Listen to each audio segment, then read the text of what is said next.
지난 주일 저희 교회에 오신 분들을 사진으로 찍은 것이 우리 홈페이지에 올라와 있습니다. 교회 오시는데 이렇게 기쁘고 또 웃음을 가지며 오시는 여러분의 모습을 생각하면서 저도 오늘 주일을 맞이했습니다. 여러분이 이렇게 오신 것에 감사합니다. 또한 저희 교회 홈페이지 사진 게시판에 보시면 연동복지재단에서 YD 러브리지 충신다품 개소 예배를 드린 사진도 올라가 있습니다. 저희가 충신동이라고 하는 곳에 연동복지재단의 복지관을 저희들이 열었습니다. 서울 도심지에 거주민들이 점점 줄어들고 있습니다. 특별히 여러분 아시는 것처럼 우리 연동교회가 속해 있는 종로 5가 6가에는 서울에 400여 동이 있는데 그 중에 세 번째로 가장 거주민이 적은 동입니다. 그 가운데 왜 사람들이 이곳에 살지 않을까요? 살기가 힘들기 때문이죠. 그럼에도 불구하고 이곳에 살고 계신 분들은 어렵게 살아가고 계신 것입니다. 그렇다면 우리 교회가, 연동교회가 이곳에 있다면 그분들을 돕는 것은 당연한 교회 사명이라고 믿습니다. 그 사역들을 더욱더 동참하기 위해서 저희들이 충신동에 이런 복지관을 열었습니다. 여러분 더 많은 관심과 기도 또 참여를 부탁드립니다. 마지막 한 장 사진을 더 보시죠. 이 사진을 보시면 이게 바로 그 충신동에 있는 우리 연동복지재단의 그 복지관에서 창문을 열고 보면 우리 연동교회 그 첨탑에 있는 십자가가 바로 보입니다. 어쩌보면 저희 십자가는 우리 신앙의 중심이고 목적이 되리라 생각이 듭니다. 십자가면 우리의 소망이라 저는 믿습니다. 저희가 함께 이렇게 예배드리는 이유도, 우리가 밖에 나가서 봉사하고 구제하고 헌신하고 섬기는 이유도 바로 예수 그리스도의 십자가 때문이라 생각합니다. 여러분 십자가만이 우리의 소망임을 믿고 한 주를 살아가시는 저와 여러분이 되기를 바랍니다. 우리 옆에 있는 분들과 이렇게 인사 나누길 원합니다. 십자가만이 우리의 소망입니다. 십자가만이 우리의 소망입니다. 십자가만을 마음에 품고 한 주 승리하시는 여러분 되시길 바랍니다. 오늘은 도심 속 그리스도인이라는 제목으로 함께 말씀을 나눠보고자 합니다. 이제 곧 여름입니다. 여름하면 재충전, 휴가, 쉼을 생각하게 됩니다. 아마도 이미 여름 계획을 세우고 계신 분들도 계시리라 생각이 듭니다. 저도 이 여름을 생각하면서 여러분과 새로운 말씀 시리즈를 준비하는데 조금 더 쉼을 얻어가는, 부담 없이 함께 말씀을 나누는 것이 무엇이 좋을까 생각해 보았습니다. 반년 동안 우리 교회를 돌아보면서 저는 우리 성도님들이 거의 대부분 우리 서울 안에 또는 서울 밖에 있더라도 도시에 살고 계신 것을 확인했습니다. 시골에 살고 계신 분도 계십니다. 그러나 그분들은 예전에 우리 연동교회 근처에 도시 정중앙에서 살았던 분들이셨습니다. 그리고 우리 연동교회는 도심 정중앙에 그야말로 도시교회 중에 도시교회로 서 있습니다. 그 안에서 우리는 매주일 예배를 드리고 여러분은 주중에 세상에 나가 도시 안에서 삶을 살아가십니다. 그 모든 것이 도시 안에서 이루어집니다. 예배 드리는 것도, 교회 지역의 사회를 섬기고 봉사하는 것도 도시 안에서 이루어집니다. 여러분이 일하는 일터도 도시 안에서 이루어집니다. 우리는 도시를 떠나서 세상 일이나 교회 일조차 이야기할 수 없습니다. 우리는 도심 속에서 모든 것을 하고 있습니다. 그런데 정작 우리는 도시가 어떤 곳인지, 도시 안에 있는 연동교회는 어떤 의미로 세워져 있는지를 잘 깨닫지 못할 때가 많습니다. 그래서 저는 몇 주간 도심 속 그리스도인이라는 주제로 도시 안에서 교회와 일터를 섬기고 있는 그리스도인의 삶을 돌아보고 어떤 영성 훈련을 통해서 도시 안에서 어떤 참된 그리스도인이 될 수 있을지를 함께 나눠보고자 합니다. 이번에 함께 나누는 말씀 시리즈의 소스가 되는 책이 있습니다. 지난 사순절 기간에 존 스토트 목사님의 제자도라는 책을 함께 나눴습니다. 그 책을 읽고, 여러분이 읽고, 저는 그 책을 통해서 설교 말씀을 하면서 함께 은혜를 받았지요. 이번에도 여름 동안 여러분 덥다고 선풍기나 에어컨 앞에 앉아있지 마시고 여유가 있을 때 시원한 카페나 휴가지에 가셔서 이 책을 꼭 일독해보기를 권면드립니다. 존 오트버그 목사님의 평범 이상의 삶이라는 책입니다. 지난 존 스토트 목사님의 책은 내용은 길지 않았지만 내용이 어려워서 설교를 들어야 이해할 수 있습니다 하시는 분들이 계셨는데, 이 존 오트버그 목사님의 책은 두껍습니다. 하지만 내용은 쉽습니다. 여러분 읽으시면서 충분히 이해하실 수 있는 책입니다. 책 한 권과 휴가를 괜찮은 신앙의 캠페인인 것 같습니다. 설교를 들으면서 책도 읽고 그 말씀 가운데 은혜를 받는 여러분 그 말씀의 시리즈의 기간이 되기를 바랍니다. 그래서 그 주제 설교와 같은 말씀으로 오늘 도심 속 그리스도인이라는 주제로 말씀을 나눠보고자 합니다. 제가 대학 때 기숙사 생활을 했습니다. 저희 과 친구들과 함께 방에 모여서 이야기하는데 다 지방에서 온 친구들이었습니다. 충청도 청주에서 온 친구, 또 전라도 전주에서 온 친구, 경상도 부산에서 온 친구. 저는 서울 경기가 제 지역이지만 저희 아버님이 강원도에 계셔서 저는 강원도 대표로 기숙사에 있었습니다. 그런데 함께 이야기를 나누고 있는데 방장 형님이 들어왔습니다. 학번이 가장 높은 형님이 들어오신 것입니다. 이분은 경상도 밀양 분이셨습니다. 다 강원도 친구가 저 경상도 사투리 한 겁니다 지금. 그래서 제가 아니요 다른 시골에서 왔어요 라고 얘기했습니다. 그랬더니 대뜸 부산에서 온 친구가 화를 내기 시작합니다. 또다시 경상도 사투리입니다. 부산이 왜 시골이가? 네 부산 와봤나? 한국의 제2의 도시다. 부산은 시골 아니다 라고 막 화를 냅니다. 굉장히 어색하죠 사투리. 저희는 보통 서울을 제외하고 무엇이라고 얘기합니까? 시골이라고 얘기하죠. 하지만 여러분 부산에서 올라오신 분들은 화를 냅니다. 부산에 얼마나 높은 빌딩도 많고 서울보다 더 번화가라고 이야기합니다. 그 친구도 그런 마음으로 화를 낸 겁니다. 우리는 서울만 도시고 서울 외에는 다 시골이라고 얘기합니다. 그런데 부산 분들이나 지방의 도시에서 오신 분들은 화가 납니다. 부산은 제2의 도시고 제1의 항구 도시라고 이야기하지요. 서울이든 부산이든 실제로 한국의 80% 이상의 사람들이 도시에 살고 있다고 합니다. 그러니까 정확히 말해 무조건 지방에서 서울로 왔다고 해서 여기 계신 대부분이 서울이 출신이실 텐데 그 지방분들한테 너 시골에서 왔지 라고 얘기하시면 안 됩니다. 그분들도 대부분 도시에서 오셨습니다. 그럼 교회는 어떨까? 교회도 점점 도시 안에 더 많은 그리스도인과 교회가 세워지고 있습니다. 도시 안에 있는 기독교 인구가 보통의 도시 인구 비율보다 더 많아졌습니다. 대한민국의 도시의 인구가 80% 정도인데 우리 기독교의 인구는 85%가 넘는다고 합니다. 따라서 교회는 도시 안에 어떻게 신앙을 지키며 살아갈지, 도심 속에서 어떤 영성 훈련을 하며 살아갈지를 생각할 때가 되었다라는 것입니다. 최근에는 도시에 사시는 분들도 시골에 사시는 분들도 도시 있는 교회를 와서 예배를 드리려고 하십니다. 이제 도시의 교회는 도시의 주변의 상황과 변화들을 잘 살펴서 제대로 된 목회를 해야 합니다. 이제 도시가 새로운 선교지, 목회지가 된 것입니다. 예를 든다면 제가 연동교회 부임해서 신도시에 있는 교회처럼 아파트 단지 중앙에 있는 교회처럼 목회를 한다면 여러분이 쫓아오시겠습니까? 그런 교회들은 매일같이 성경 공부합니다. 매일같이 교회에서 북적거리면서 밥 해먹고 성경 공부하고 모임하고 기도합니다. 여러분 연동교회 그렇게 할 수 있습니까?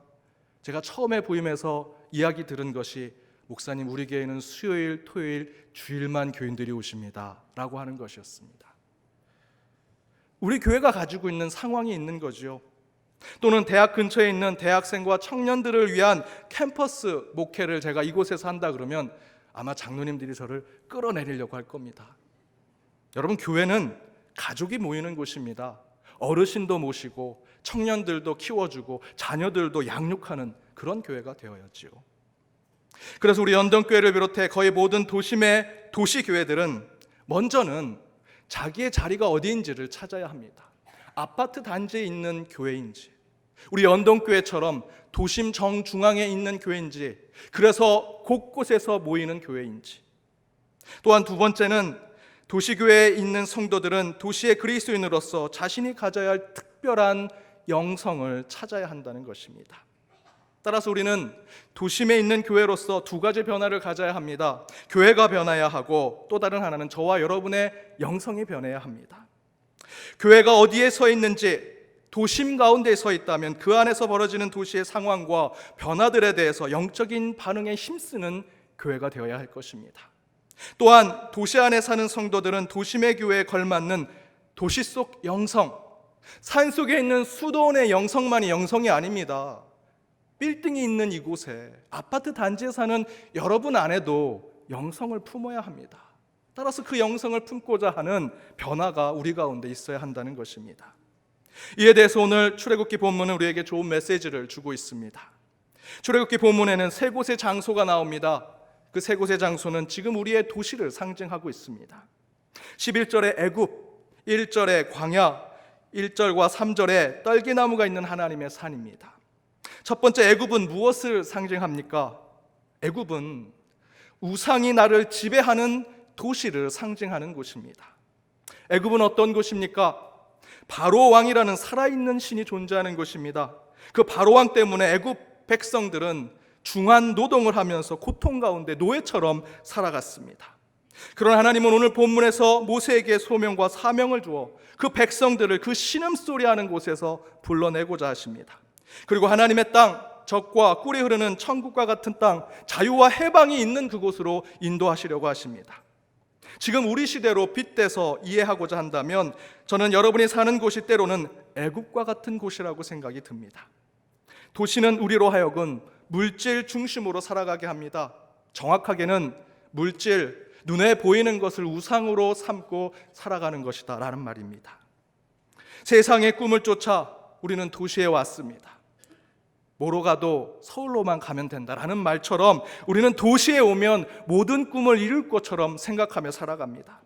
그래서 우리는 꿈의 노예가 됩니다. 인생의 목표의 노예가 돼서 도시의 삶을 살아가는 것입니다. 그래서 도시의 사람들은 너무나 바쁩니다. 경쟁하고 싸우고 다투고 서로 이기려고만 합니다. 제가 연동교회 부임하기 전에 한 카페에 갔습니다. 카페에 앉아 계신 분들이 한 10시, 11시쯤이었습니다. 오전 10시, 11시쯤. 아마도 자녀들을 다 학교에 보내고 나서 40대 전후 되신 여자 성도님들은 아니시죠, 그분들은. 우리 여자 학부형들이 그곳에 계셨습니다. 그런데 그분들이 서로 이야기하는 내용을 제가 옆에서 들었는데 자녀 학업에 대한 이야기였습니다. 99%가 자녀 이야기였습니다. 그렇게 자녀들의 학업에 대한 이야기들을 하는 것은 나쁜 것이라 생각하지 않습니다. 그런데 제가 불편한 것이 있었습니다. 그분들이 이야기하는 대부분의 자녀 학업에 대한 이야기는 경쟁에 대한 이야기였습니다. 더 싸워서 이길 수 있는 방법에 대한 이야기만 서로 나눴습니다. 어느 학원이 좋대, 어느 선생님이 좋대, 그렇게 해야 점수를 올릴 수 있대, 더 좋은 대학에 갈 수 있대. 반대로 내 자녀와 어떤 대화를 어제 저녁에 나눴는지, 또한 어떤 책을 읽고 있는지, 내 자녀가 지금 어떤 고민이 있는지, 어떤 음악을 듣고 있는지, 자녀와 대화하고 소통할 때만 이야기 나눌 수 있는 이야기는 전혀 없었습니다. 엄마가 자녀를 어떻게 하면 통제할 수 있는지, 어떻게 하면 틀에 맞춰서 교육할 수 있는지에 대한 이야기를 나누는데 저는 솔직히 마음이 너무나 답답했습니다. 대학이 우상이 되어서 그런지, 성공이 우상이 되어서 그런지, 체면과 자존심이 우상이 되어서 그런가? 교회에서는 말씀과 기도 가운데 자유를 주시는 복음에 대해서 우리가 서로 외치는데 내 자녀는 그렇게 되면 안 돼. 교회 신앙 전에 먼저 세상의 경쟁에서 이겨야 돼 라고 생각하는 것이 나의 모습이요, 우리의 모습이라는 것입니다. 도시 속의 교회 부모님들은 이중적인 모습을 가지고 있습니다. 우리 자녀들, 특별히 우리 중고등부 학생들의 숫자가 점점 줄어듭니다. 그래서 우리는 진단합니다. 아이들이 유튜브에 너무 빠져 있다, 인터넷 게임에 빠져 있다, 아이들의 생각이 달라졌다. 그러나 그 전에 지금 우리가 잘못된 건 아닙니까? 교회에서는 사랑과 긍휼과 자비, 서로 협력하고 연합하는 것을 가르치면서 집에 가서는 이겨야 돼, 친구를 밟고 일어서야 돼, 승리해야 돼, 경쟁해야 돼 라는 것을 얘기하는 것이 우리의 이중적인 모습이 아닌가? 우리 아이들이 그 모습을 다 알고 있는 것입니다. 교회는 어찌되었던 애굽과 같은 도시에 살아가는 사람들에게 우상을 떠나 하나님의 자유의 땅으로 가야 한다고 증거해야 합니다. 그러나 교회에 와서는 그런 자유의 말씀에 아멘으로 우리는 동조하면서 우리는 때로 가나안 땅을 앞에 둔 이스라엘 백성들이 배를 배부르게 하고 등을 따스럽게 했던 애굽의 그 우상으로 돌아가려는 모습이 우리 가운데 너무나 많다라는 것입니다. 물론 도시 그 자체는 악한 곳이 아닙니다. 그러나 도시는 인간의 욕망과 탐욕으로 바벨탑이 쌓여져 올라가게 하는 것처럼 인간의 교만과 욕심이 반영되고 있는 것이 저와 여러분이 살고 있는 도시입니다. 그래서 사단은 그런 인간의 교만과 탐욕을 이용해서 사단이 직접 개입하지 않습니다. 도시라고 하는 공간 속에서 서로 싸우고 경쟁하고 서로를 죽이게 만들어서 우리끼리 망하게 하는 것이 사단이 도시 속에 쓰는 방법입니다. 따라서 도시 속 그리스도인들은 애굽과 같은 우상을 섬기는 도시 속에서 출애굽해야 합니다. 도시를 떠나 시골에 살라는 말씀이 아닙니다. 이 도시를 하나님만을 바로 섬기는 곳으로 바꿔야 한다는 말씀입니다.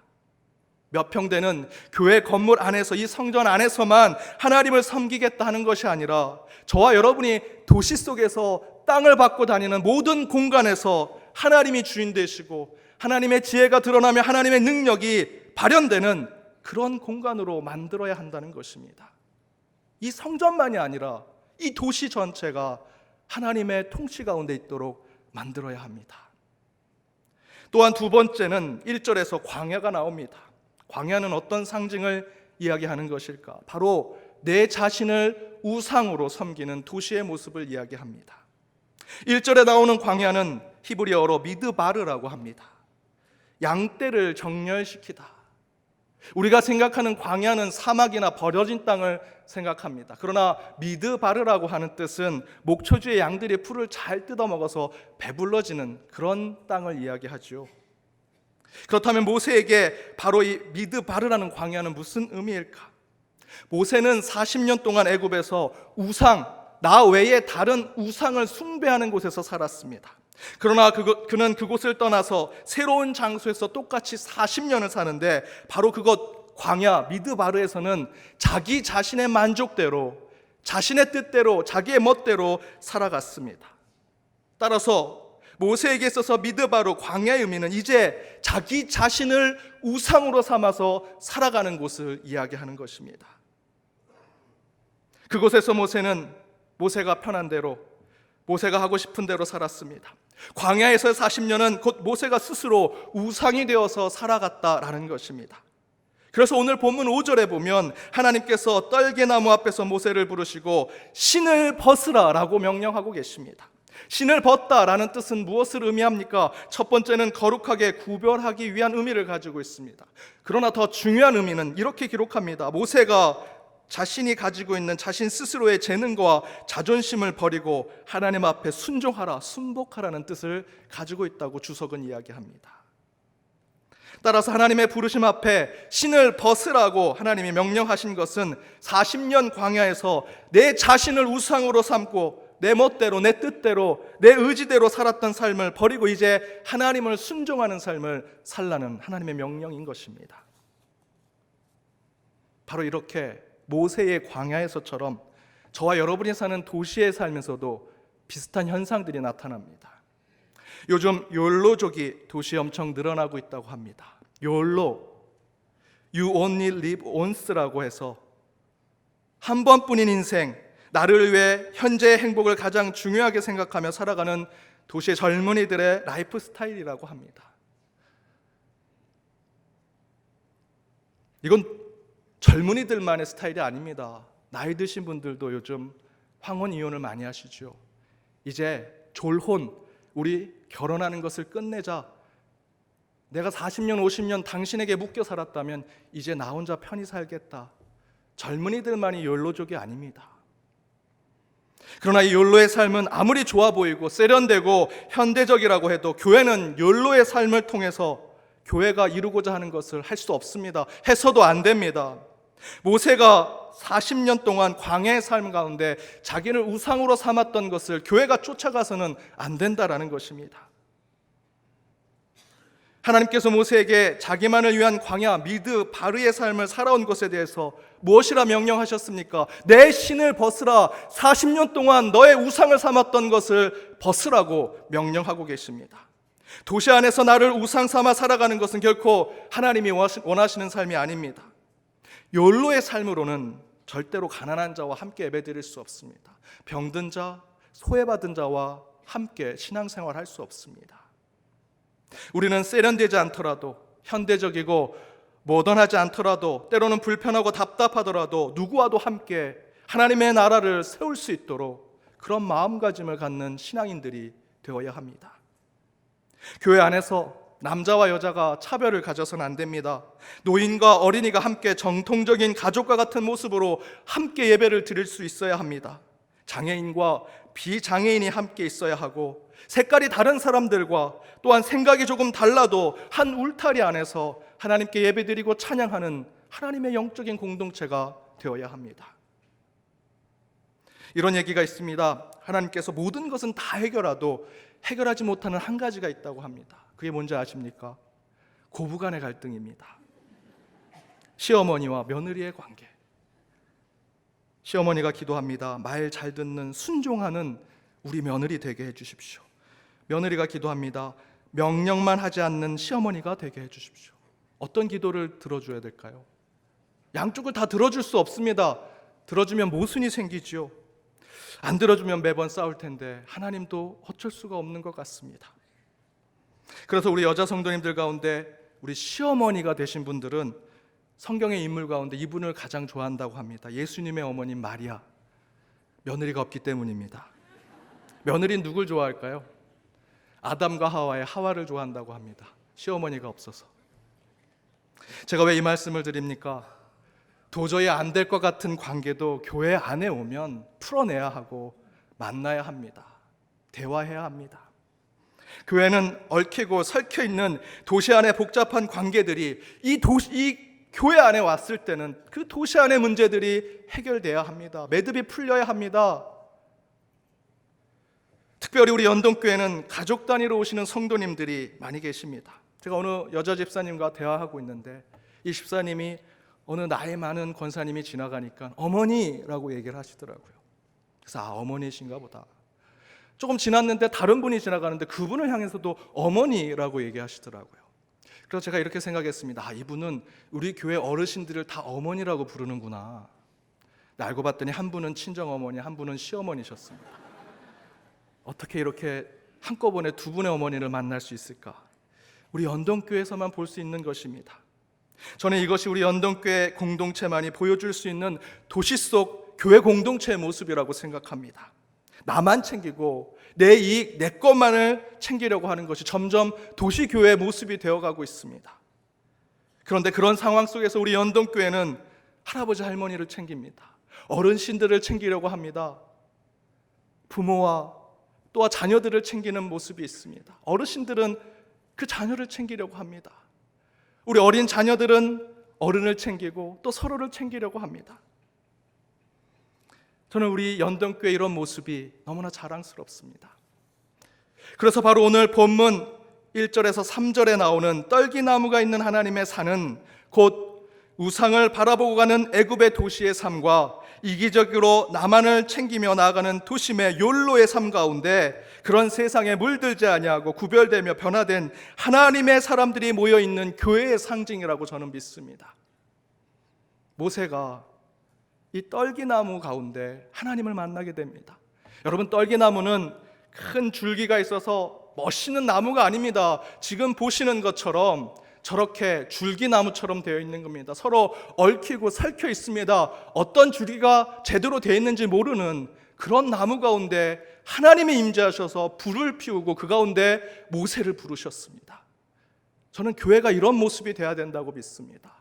얽히고 설키고 서로 얼싸 안으면서 웃고 웃으면서 때로는 지지고 볶고 싸우면서도 함께 하고자 하는 곳, 그곳에 성령의 불이 임할 것이고 이를 통해 하나님의 역사가 이루어지리라 믿습니다. 바울은 로마서 12장 2절에 이렇게 말씀하고 있습니다. 함께 읽어보겠습니다. 너희는 이 세대를 본받지 말고 오직 마음을 새롭게 함으로 변화를 받아 하나님의 선하시고 기뻐하시고 온전하신 뜻이 무엇인지 분별하도록 하라. 사랑하는 여러분, 우리가 사는 도시는 엄청난 변화를 이뤄가고 있습니다. 동시에 그 안에 도시는 애굽처럼 우상을 숭배하게 만들고 있습니다. 광야처럼 내 만족만을 추구하며 나를 우상처럼 만들어가고 있습니다. 그러나 여러분, 이런 도시적 상황 속에서 우리의 영성은 이 시대를 본받지 말고 오직 마음을 새롭게 함으로 변화하여 오직 하나님의 선하시고 기뻐하시고 온전하신 뜻을 깨닫고 나아가는 연동의 권속들이 되어야 할 것입니다. 이제 우리가 사는 도시가 어떤 곳인지 깨닫게 되었습니다. 그렇다면 우리 이제 이 도시 속에서 마음을 새롭게 하는 자로 그 떨기나무 가운데 임하신 성령님을 늘 기대하고 소망하며 나아가는 교회 모든 성도들이 되어야 할 것입니다. 다시 교회 이 예배 이후에 도시로 나아가는 여러분 그 안에서 하나님의 선하시고 기뻐하시고 온전하신 그 뜻을 쫓아서 분별된 도시 속에서 도시 속의 영성을 품고 참된 그리스도인으로 살아가시기 바랍니다. 분명히 이를 통해 하나님께서 그 험한 세상 가운데 길을 내어주시고 진리를 깨닫게 하시며 우리에게 생명을 주시리라 믿습니다. 그런 한 주가 되시길 주님의 이름으로 축복합니다. 기도하겠습니다. 사랑의 하나님, 말씀을 사모한 주의 백성들이 이곳에 있습니다. 주님, 오늘 주신 말씀을 붙들고 나아갑니다. 도시 속에서 살아갈 때 세속의 우상을 쫓아가고자 늘 신앙을 뒷전으로 놓으며 살았습니다. 또한 내 자신의 만족과 내 자신의 이득과 내 마음에 있는 기분만을 위해 살고자 타인과 이웃은 전혀 생각하지 않았던 우리의 모습을 주여 용서하여 주옵소서. 이런 도시의 삶 속에서 다시 한번 이 땅의 천국의 삶을 생각하게 하시고 이 도시의 삶 속에서 이 세대를 본받지 아니하고 오직 마음을 새롭게 하여 하나님의 선하시고 기뻐하시며 온전하신 뜻을 행하며 분별하는 자들이 되게 하여 주옵소서. 도시 속 영성을 세우고자 말씀으로 나아갈 때 주님 동행하여 주옵시고 그 가운데 주님의 진리를 허락하여 주옵소서. 이 모든 간구 예수님의 이름으로 기도드립니다. 아멘.